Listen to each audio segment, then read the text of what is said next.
नमस्कार दोस्तों, आप सभी का स्वागत है आपके अपने YouTube channel Ashok Chawla education hub पर। दोस्तों, आज हम जिस पाठ्य योजना के साथ मिल रहे हैं, यानी जिस पाठ्य योजना को आज हम एक्सप्लेन या फिर प्रस्तुत करने जा रहे हैं, वो है संस्कृत पद्य की पाठ्य योजना। और जिसका प्रकरण, टॉपिक या शीर्षक जो भी आप मन है कह लीजिए, वो है प्रकरण आज का हमारा रहेगा विद्याधनम, या फिर इसको विद्याधनम सर्वधन प्रदानम इत्यादि भी कह सकते हैं। तो दोनों पर देख सकते हैं सेम ही है। इसका नाम कई बच्चे इसको विद्याधनम के नाम से बनाते हैं, कई विद्याधनम सर्वधनम प्रदानम बनाते हैं। तो इससे संबंधित आज हम इस पाठ्य योजना में संपूर्ण डिटेल से चर्चा करने वाले हैं कि इस पाठ्य योजना को आप किस प्रकार बना सकते हैं। अगर बात करिए कक्षा 7 के लिए बनाई गई है, एनसीईआरटी की रुचिरप विषय में बनाई गई है संस्कृत की, तो वो विशेष ध्यान रखें। तो सबसे पहले विशेष ध्यान रखें कि जब भी आप कक्षा के अंतर्गत ये विषय वस्तु पढ़ाने जा रहे हो या पाठ्य योजना पढ़ाने जा रहे हो, तो सबसे पहले आपको शामपट कौशल दिखाना होता है, जिसे आप ब्लैक बोर्ड स्किल भी कहते हैं। तो सबसे पहले आपको विद्यालय से नाम है कि विद्यालय का क्या नाम है, वो यहाँ पे आपको लिखना है। उसके बाद किस कक्षा, किस कालांश, किस विषय, किस दिनांक एवं किस अवधि के अंतर्गत इसको पढ़ाने जा रहे हो, वो सभी चीज़ें हैं जो आपको लिखनी होती है, ठीक है। और उसके बाद बात करें प्रकरण, तो प्रकरण का नाम आपको लिखना है विद्याधनम या विद्याधनम सर्वधन प्रदानम इत्यादि। जो भी आपका टॉपिक है वो यहाँ पे दोनों में से लिखना है। और ये कब लिखना है, ये विशेष ध्यान रखें कि आपको ये तब लिखना है जब प्रस्तावना करने के बाद उद्देश्य कथन करते हो, तब लिखना है। उससे पूर्व यहाँ पे नहीं लिखा जाता। आगे बढ़ते हैं उसके उद्देश्य से संबंधित। जिस पर हम बात करें तो दो प्रकार के उद्देश्यों पर हम विशेष चर्चा करते हैं, एक सामान्य उद्देश्य एवं विशिष्ट उद्देश्य। सामान्य उद्देश्य यानी के अंतर्गत हम देखें तो पहला देखिए छात्रे सुसंस्कृत श्लोकम प्रति रुचि प्रदानम। और देखिए जो सामान्य उद्देश्य होते हैं ये हमारे विषय से संबंधित होते हैं। जैसे आज का हमारा विषय है संस्कृत पद्य, तो संस्कृत पद्य से संबंधित जो उद्देश्य होंगे हमारे सामान्य उद्देश्य होंगे, जिसमें पहला है छात्रे सुसंस्कृत श्लोकम प्रति रुचि प्रदानम, छात्रों में संस्कृत श्लोक के प्रति रुचि प्रदान करना है।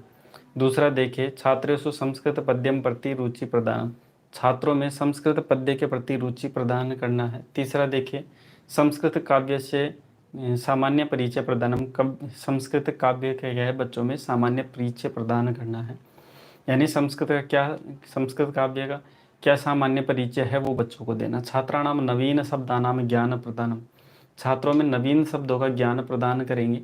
हालांकि बच्चे के माइंड में बहुत से शब्द होते हैं, लेकिन फिर भी को नवे शब्द अगर इस पाठ्य योजना के अंतर्गत पढ़ते हैं तो उनको बच्चों को जानकारी देना। विभिन्न पद्य शैली नाम परिचय प्रदानम, विभिन्न पद्यों की शैलियों के बारे में बच्चों को परिचय करवाना है। उसके बाद विशिष्ट उद्देश्य के अंतर्गत हम बात करें तो विशिष्ट उद्देश्य वो उद्देश्य होते हैं जो कि हमारे प्रकरण या टॉपिक या शीर्षक से संबंधित के लिए। तो आज का हमारा टॉपिक है विद्याधनम। तो विद्याधनम से रिलेटेड जो उद्देश्य होंगे हमारे, कैसे उद्देश्य होंगे, विशिष्ट उद्देश्य। जिसमें अगर बात करें पहला तो सर्वे छात्रा विद्याधनम विषय ज्ञास्यन्ति, सभी छात्र क्या करेंगे, विद्याधनम के विषय में जान सकेंगे।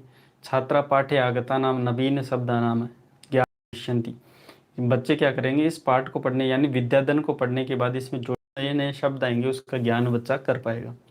छात्रा विद्याधनम सर्वधन प्रदानम विषय ज्ञास्यन्ति, कि विद्याधन को ही सबसे अच्छा धन या सबसे श्रेष्ठ धन क्यों माना जाता है उसके बच्चे समझ सकेंगे। छात्रा श्लोकान रसानुभूति करिष्यन्ति, यानी जो श्लोकों को पढ़कर जो रस की अनुभूति है उसको समझ सकेंगे। उसके बाद बढ़ते हैं सहायक सामग्री यानी टीचर, इसको टीचिंग एड भी कह दिया जाता है, सहायक सामग्री या फिर शिक्षण सहायक सामग्री भी इसे कहते हैं। जिसमें अगर बात करें सुधाखंड, श्यामपट, मार्जनी, संकेतिका, आकुंचन फलक, इसको अगर आप जानना चाहो तो सुधाखंड आप चौक को कहते हैं, श्यामपट आप ब्लैक बोर्ड को कहते हैं, मानी आप डस्टर को कहते हैं, संकेतक आपका पॉइंटर हो जाता है, और आकुंचन फलकम है ये आपका जिसे आप लपेट फलक कहते हैं, ठीक है, रोलिंग बोर्ड उसे कहा जाता है। संस्कृत में इसे आकुंचन फलकम ही कहा जाता है। उसके बाद बात करते हैं पूर्व ज्ञानम। पूर्व ज्ञानम की अगर बात करें तो सर्वे छात्रा विद्या या विषय सामान्य जानन्ति, ठीक है, यहाँ पे आपको दिख नहीं रहा होगा स्पष्ट रूप से, मैं थोड़ा इसको थोड़ा, हाँ या दिख रहा होगा जानन्ति, यहाँ पे लिखा हुई थी बच्चे विद्या के विषय में सामान्य जानकारी रखते हैं। तो अगला बिंदु करते हैं छात्राध्यापक द्वारा प्रस्तावना प्रश्न। इसके माध्यम से छात्राध्यापक क्रिया एवं छात्र क्रिया दो कॉलम बनाए जाते हैं। छात्राध्यापक क्रिया में छात्राध्यापक कुछ प्रश्न करता है और छात्र क्रिया में छात्र उन प्रश्नों का उत्तर देता है। जिसमें बात करें पहला प्रश्न, वयम पठनार्थम कुत्र गच्छन्ति, कि हम पढ़ने के लिए कहाँ जाते हैं, तो बच्चे जवाब दे देंगे कि विद्यालय में जाते हैं। दूसरा देखिए विद्यालय असमान के पाठयंती, यानी विद्यालय असमान यानी विद्यालय में हमारे को के पाठयंती यानी कौन पढ़ाता है, तो शिक्षका यानी टीचर्स पढ़ाते हैं। तीसरा देखिए, शिक्षक असमान क्या ददाती, कि शिक्षक हमारे को क्या देते हैं, तो विद्या देते हैं। चौथा प्रश्न देखिए, विद्याधनम सर्वधनम प्रधानम विषय भवन्तः किम जानन्ति, कि विद्या रूपी जो धन है वो सबसे अच्छा धन माना जाता है, वो क्यों माना जाता है, तो उसके विषय में बच्चे इसमें संभावित उत्तर दे देंगे। लाइट की प्रॉब्लम हुई,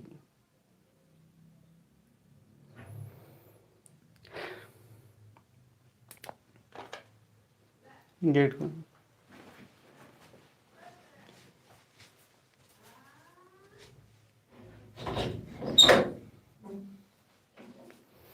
दोस्तों, इसमें जो पहला प्रश्न है ये सभी चीज़ें आप जान गए होंगे। ये सभी प्रश्न, ये जो क्रम होता है इनका विशेष ध्यान रखिए। जो प्रश्नों का क्रम होता है वो पूर्व ज्ञान से नवीन ज्ञान की तरफ होना चाहिए और हर एक प्रश्न के उत्तर से नवीन प्रश्न का निर्माण होना चाहिए।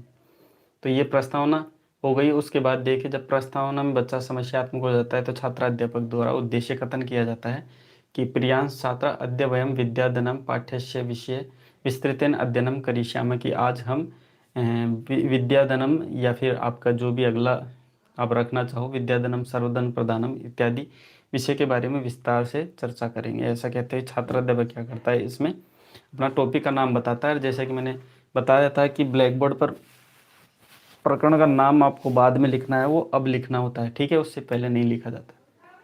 उसके बाद बढ़ते हैं, देखिए प्रस्तुतिकरण। प्रस्तुतिकरण में विशेष ध्यान रखने योग्य बात यह है कि प्रस्तुतिकरण में सर्वे छात्रा पाठानाम उद्घाटितम निर्देशयति, यानी छात्राध्यापक पाठ खोलने के लिए बच्चों को निर्देश देता है। और इसमें देखिए, चाहो तो आप पूरे श्लोकों को भी यहाँ लिख सकते हो या फिर डेश डेश करके एक दो श्लोक लिख के छोड़ सकते हैं। जैसे न चौहार्यम न च राजार्यम विद्याधनम सर्वधन प्रदान इत्यादि डेश डेश करके लिख सकते हैं। दूसरा श्लोक है विद्या नाम नरस्य रूपम अधिकम विद्या विहीन पशु इत्यादि करके मैंने डेश डेश करके लिखा है। आप चाहो तो इसमें और भी श्लोकों को लिख के ऐड कर सकते हैं, बाकी कोई दिक्कत नहीं, आप शॉर्ट में भी लिख सकते हैं। यहाँ पे आगे देखिए, सर्वे छात्रा पाठम उद्घाटितुम, मतलब बच्चे इस पाठ को खोलते हैं। उसके बाद देखिए, सस्वर वाचन किया जाता है, ठीक है, ये छात्राध्यापक द्वारा किया जाता है, ध्यान रखना। पद्य की पाठ्य योजना में सस्वर वाचन किया जाता है। यहाँ गद्य की पाठ्य योजना थी, यहाँ पे आदर्श वाचन किया जाता है।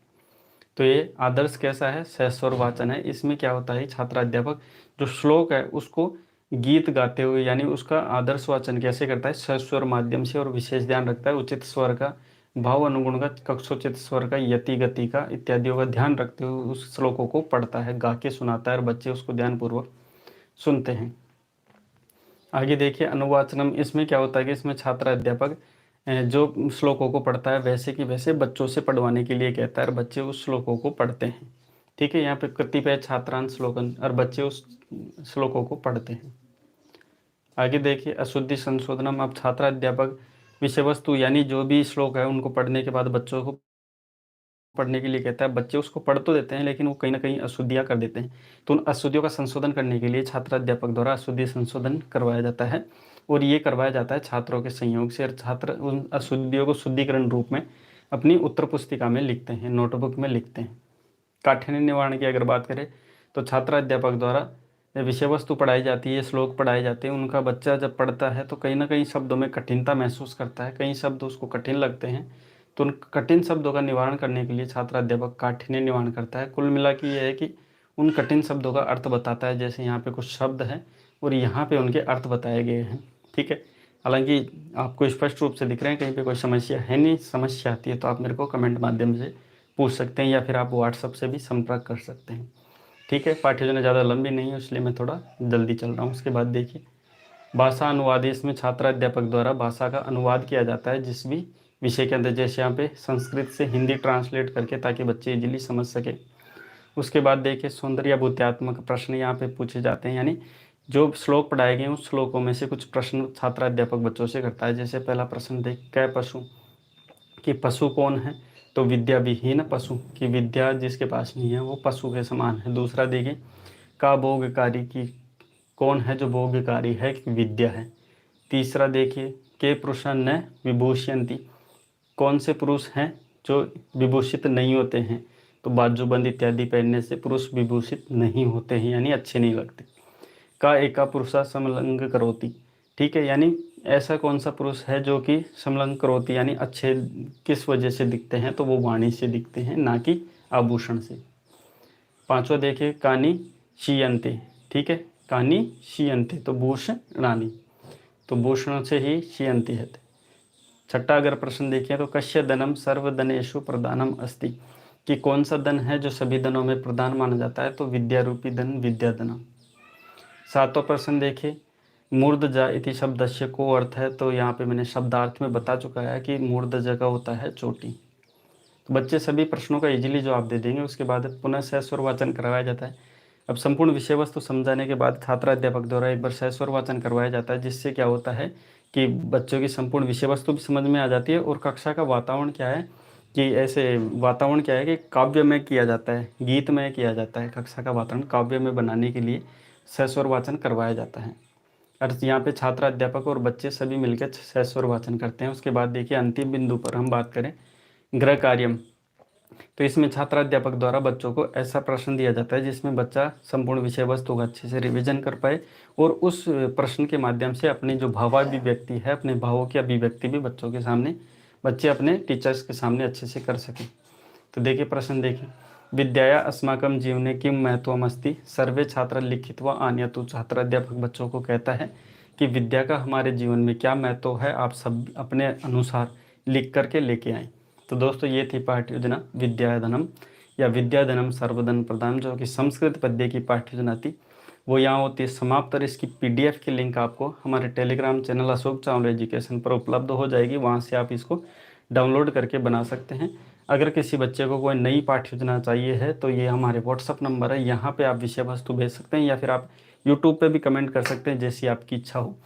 अगर व्हाट्सएप पर आप विषय वस्तु भेजते हैं और जल्दी से जल्दी वो लेसन प्लान आपको हमारे channel Ashok Chawla education hub के माध्यम से प्राप्त हो जाती है। तो दोस्तों अभी के लिए इतना ही, मिलते हैं नेक्स्ट एक सी नई रोचक पाठ्य योजना के साथ। वीडियो देखने के लिए आपका बहुत बहुत धन्यवाद।